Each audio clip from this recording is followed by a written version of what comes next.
श्रीमद्कुंज विहारे नमः। श्री स्वामी हरिदास विजय तीर्थराम। श्री युगल किशोर और सदगुरुदेव की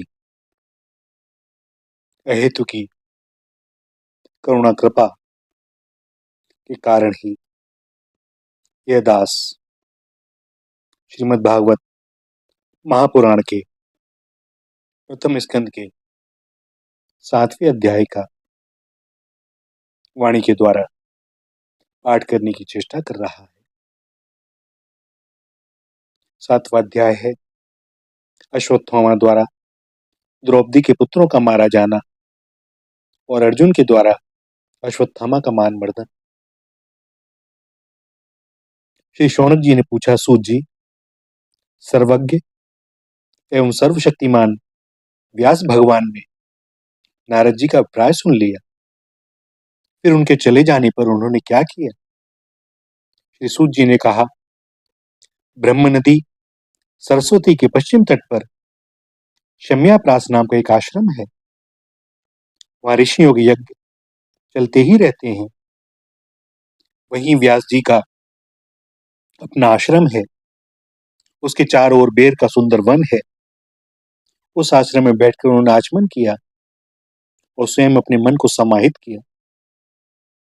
उन्होंने भक्ति योग के द्वारा अपने मन को पूर्णतया एकाग्र और निर्मल करके आदि पुरुष परमात्मा और उनके आश्रय से रहने वाली माया को देखा।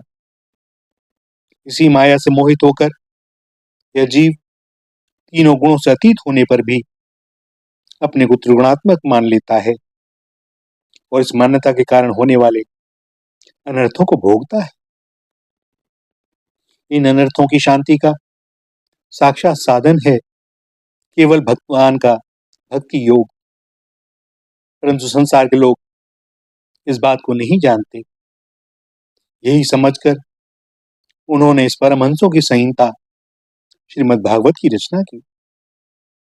इसके श्रवण मात्र से पुरुषोत्तम भगवान श्री कृष्ण के प्रति परम प्रेममयी भक्ति हो जाती है, जिससे जीव के शोक मोह और भय नष्ट हो जाते हैं। उन्होंने इस भागवत संहिता का निर्माण और पुनरावृत्ति करके इसे अपने निवृत्ति परायण पुत्र श्री सुखदेव जी को पढ़ाया।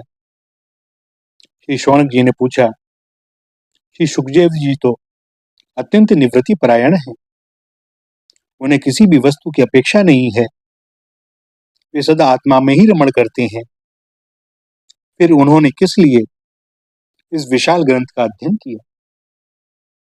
श्री सूत जी कहते हैं, जो लोग ज्ञानी हैं, जिनकी अविद्या की गांठ खुल गई है और जो सदा आत्मा में ही रमण करने वाले हैं, वे भी भगवान की हेतु रहित भक्ति किया करते हैं, क्योंकि भगवान के गुण ही ऐसे मधुर हैं जो सबकी को अपनी ओर खींच लेते हैं।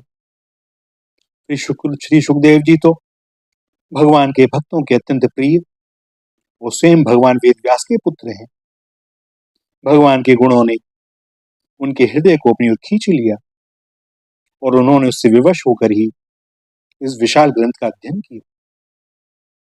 शौनक जी, अब मैं राजर्षि परीक्षित के जन्म, कर्म और मोक्ष की तथा पांडवों के स्वर्गारोहण की कथा कहता हूं, क्योंकि इन्हीं से भगवान श्री कृष्ण की अनेकों कथाओं का उदय होता है। जिस समय महाभारत युद्ध में कौरव और पांडव दोनों पक्षों के बहुत से वीर गति को प्राप्त हो चुके थे और भीमसेन की गदा के प्रहार से दुर्योधन की जांघ टूट चुकी थी, तब अश्वत्थामा ने अपने स्वामी दुर्योधन का प्रिय कार्य समझकर द्रौपदी के सोते हुए पुत्रों के सिर काटकर उसे भेंट की। यह घटना दुर्योधन को भी अप्रिय ही लगी, क्योंकि ऐसे नीच कर्म की सभी निंदा करते हैं। उन बालकों की मां द्रौपदी अपने पुत्रों का निधन सुनकर अत्यंत दुखी हो गई। उसकी आंखों में आंसू चल आए और रोने लगी।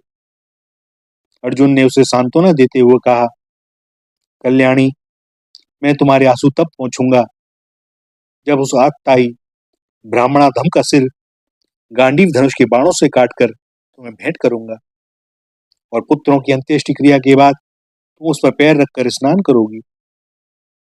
अर्जुन ने मीठी और विचित्र बातों से द्रौपदी को सांत्वना दी और अपने प्रिय मित्र भगवान श्री कृष्ण की सलाह से उन्हें सारथी बनाकर कवच धारण कर और अपने भयानक गांडीव धनुष को लेकर वे रथ पर सवार हुए तथा गुरुपुत्र अश्वत्थामा के पीछे दौड़ पड़े। बच्चों की हत्या से अश्वत्थामा का भी मन उद्विग्न हो गया था। जब उसने दूर से ही देखा कि अर्जुन मेरी ओर झपटे हुए आ रहे हैं, तब वह अपने प्राणों की रक्षा के लिए पृथ्वी पर जहां तक भाग सकता था रुद्र से भयभीत सूर्य की भांति भागता रहा। जब उसने देखा कि मेरे रथ के घोड़े थक गए हैं और मैं बिल्कुल अकेला हूं, तब उसने अपने को बचाने का एकमात्र साधन ब्रह्मास्त्र ही समझा। यद्यपि उसे ब्रह्मास्त्र को लौटाने की विधि मालूम न थी, फिर भी प्राण संकट में देखकर उसने आचमन किया और ध्यानस्थ होकर ब्रह्मास्त्र का संधान किया। उस अस्त्र से सब दिशाओं में बड़ा प्रचंड तेज फैल गया। अर्जुन ने देखा कि अब तो मेरे प्राणों पर ही आ बनी है। तब उन्होंने श्री कृष्ण से प्रार्थना की। अर्जुन ने कहा, श्री कृष्ण, तुम सच्चिदानंद स्वरूप परमात्मा हो, तुम्हारी शक्ति अनंत है, तुम ही भक्तों को अभय देने वाले हो। जो संसार की धधकती हुई आग में जल रहे हैं, उन जीवों को उससे उबारने वाला एकमात्र तुम ही हो। तुम प्रकृति से परे रहने वाले आदि पुरुष साक्षात परमेश्वर हो। अपनी स्वरूप शक्ति से बहिरंग एवं त्रिगुणमयी माया को दूर भगाकर अपने अद्वितीय स्वरूप में स्थित हो। वही तुम अपने प्रभाव से माया मोहित जीवों के लिए धर्मादि रूप कल्याण का विधान करते हो। तुम्हारा यह अवतार पृथ्वी का भार हरण करने के लिए और तुम्हारे अनन्य प्रेमी भक्त जनों के निरंतर स्मरण ध्यान करने के लिए है। स्वयं प्रकाश स्वरूप श्री कृष्ण, यह भयंकर तेज सब ओर से मेरी ओर आ रहा है। यह क्या है, कहां से क्यों आ रहा है, इसका मुझे बिल्कुल पता नहीं है। भगवान ने कहा, अर्जुन, यह अश्वत्थामा का चलाया हुआ ब्रह्मास्त्र है। यह बात समझ लो कि प्राण संकट उपस्थित होने से उसने इसका प्रयोग तो कर दिया है, परंतु वह इस अस्त्र को लौटाना नहीं जानता। किसी भी दूसरे अस्त्र में इसको दबा देने की शक्ति नहीं है। तुम शस्त्रास्त्र विद्या को भली भांति जानते ही हो। ब्रह्मास्त्र के तेज से ही इस ब्रह्मास्त्र की प्रचंड आग को बुझा दो। सूत जी कहते हैं, अर्जुन विपक्षी वीरों को मारने में बड़े प्रवीण थे। भगवान की बात सुनकर उन्होंने आचमन किया और भगवान की परिक्रमा करके ब्रह्मास्त्र के निवारण के लिए ब्रह्मास्त्र का ही संधान किया। बाणों से वेष्टित उन दोनों ब्रह्मास्त्रों के तेज प्रलयकालीन सूर्य एवं अग्नि के समान आपस में टकराकर सारे आकाश और दिशाओं में फैल गए और बढ़ने लगे। तीनों लोकों को जलाने वाली उन दोनों अस्त्रों की बढ़ी हुई लपटों से प्रजा जलने लगी और उसे देखकर सबने यही समझा कि यह प्रलय काल की सामवर्तक अग्नि है। उस आग से प्रजा और लोकों का नाश होते देखकर भगवान की अनुमति से अर्जुन ने उन दोनों को ही लौटा लिया। अर्जुन की आंखें क्रोध से लाल लाल हो रही थी। उन्होंने झपट कर उस क्रूर अश्वत्थामा को पकड़ लिया। जैसे कोई रस्सी से पशु को बांध ले, वैसे ही बांध लिया। अश्वत्थामा को बलपूर्वक बांधकर अर्जुन ने जब शिविर की ओर ले जाना चाहा, तब उनसे कमल नयन भगवान श्री कृष्ण ने कुपित होकर कहा, अर्जुन, इस ब्राह्मणाधम को छोड़ना ठीक नहीं है, इसको तो मार ही डालो। इसने रात में सोए हुए निरपराध बालकों की हत्या की है। धर्मवेत्ता, पुरुष असावधान, मतवाले, पागल, सोए हुए, बालक, स्त्री, विवेक ज्ञान शून्य, शरणागत, रथहीन और भयभीत शत्रु को कभी नहीं मारते, परंतु जो दुष्ट और क्रूर पुरुष दूसरों को मारकर अपने प्राणों का पोषण करता है, उसका तो वध ही उसके लिए कल्याणकारी है, क्योंकि वैसी आदत को लेकर यदि वह जीता है तो और भी पाप करता है और उन पापों के कारण नरकगामी होता है। फिर मेरे ही सामने तुमने द्रौपदी से प्रतिज्ञा की थी कि मानवती, जिसने तुम्हारे पुत्रों का वध किया है, उसका सिर में उतार लाऊंगा। इस पापी कुलंगार अत्ताई ने तुम्हारे पुत्रों का वध किया है और अपने स्वामी दुर्योधन को भी दुख पहुंचाया है। इसलिए अर्जुन, इसे मार ही डालो। भगवान श्री कृष्ण ने अर्जुन के धर्म की परीक्षा लेने के लिए इस प्रकार प्रेरणा की। परंतु अर्जुन का हृदय महान था। यद्यपि अश्वत्थामा ने उनके पुत्रों की हत्या की थी, फिर भी अर्जुन के मन में गुरुपुत्र को मारने की इच्छा नहीं हुई। इसके बाद अपने मित्र और सारथी श्री कृष्ण के साथ वे अपने युद्ध शिविर में पहुंचे। वहां अपने मृत पुत्रों के लिए शोक करती हुई द्रौपदी को उसे सौंप दिया। द्रौपदी ने देखा कि अश्वत्थामा पशु की तरह बांध कर लाया गया है। निंदित कर्म करने के कारण उसका मुख नीचे की ओर झुका हुआ है। अपना अनिष्ट करने वाले गुरुपुत्र अश्वत्थामा को इस प्रकार अपमानित देखकर द्रौपदी का कोमल हृदय कृपा से भर आया और उसने अश्वत्थामा को नमस्कार किया। गुरुपुत्र का इस प्रकार बांध कर लाया जाना सती द्रौपदी को सहन नहीं हुआ। उसने कहा, छोड़ दो, इन्हें छोड़ दो। ये ब्राह्मण है, हम लोगों के अत्यंत पूजनीय है, जिनकी कृपा से आपने रहस्य के सारे धनुर्वेद और प्रयोग तथा उपसंहार के साथ संपूर्ण शस्त्रास्त्रों का ज्ञान प्राप्त किया है। वे आपके आचार्य द्रोण ही पुत्र के रूप में आपके सामने खड़े हैं। उनकी अर्धांगिनी कृपी अपने वीर पुत्र की ममता से ही अपने पति का अनुगमन नहीं कर सकी। वे अभी जीवित हैं। महाभाग्यवान आर्यपुत्र, आप तो बड़े धर्मज्ञ हैं। जिस गुरुवंश की नित्य पूजा और वंदना करनी चाहिए, उसी को व्यथा पहुंचाना आपके योग्य कार्य नहीं है।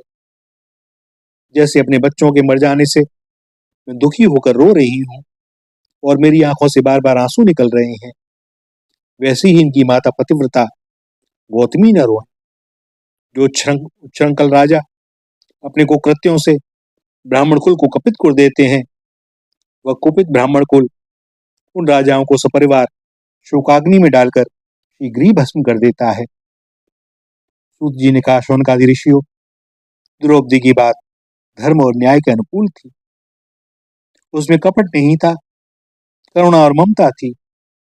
अतएव राजा युधिष्ठिर ने रानी के इन हित भरे श्रेष्ठ वचनों का अभिनंदन किया। साथ ही नकुल, सहदेव, सात्यकी, अर्जुन, स्वयं भगवान श्री कृष्ण और वहां पर उपस्थित सभी नर नारियों ने द्रौपदी की बात का समर्थन किया। उस समय क्रोधित होकर भीमसेन ने कहा, जिसने सोते हुए बच्चों को न अपने लिए और न अपने स्वामी के लिए बल्कि व्यर्थ ही मार डाला, उसका तो वध ही उत्तम है। भगवान श्री कृष्ण ने द्रौपदी और भीमसेन की बात सुनकर और अर्जुन की ओर देखकर कुछ हंसते हुए से कहा। भगवान श्री कृष्ण बोले, पतित ब्राह्मण का भी वध नहीं करना चाहिए और आत्ताई को तो मार ही डालना चाहिए। शास्त्रों में मैंने ही ये दोनों बातें कही हैं, इसलिए मेरी दोनों आज्ञाओं का पालन करो। तुमने द्रौपदी को सांत्वना देते समय जो प्रतिज्ञा की थी, उसे भी सत्य करो। साथ ही भीमसेन, द्रौपदी और मुझे जो प्रिय हो वह भी करो। सूत जी कहते हैं, अर्जुन भगवान की हृदय की बात तुरंत जान गए और उन्होंने अपनी तलवार से अश्वत्थामा के सिर की मणि उसके बालों के साथ उतार ली। बालकों की हत्या करने से वह श्रीहीन तो पहले ही हो गया था, अब मणि और ब्रह्मतेज से भी रहित हो गया। इसके बाद उन्होंने रस्सी का बंधन खोलकर उसे शिविर से निकाल दिया। मूड़ देना, धन छीन लेना और स्थान से बाहर निकाल देना, यही ब्राह्मणाधमों का वध है। उनके लिए इससे भिन्न शारीरिक वध का विधान नहीं। पुत्रों की मृत्यु से द्रौपदी और पांडव सभी शोकातुर हो रहे थे। अब उन्होंने अपने मरे हुए भाई बंधुओं की दाहादी अंत्येष्टि क्रिया की।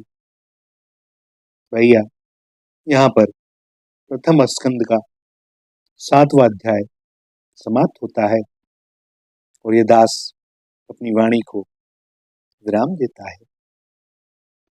श्री राधा, श्री राधा, श्री राधा।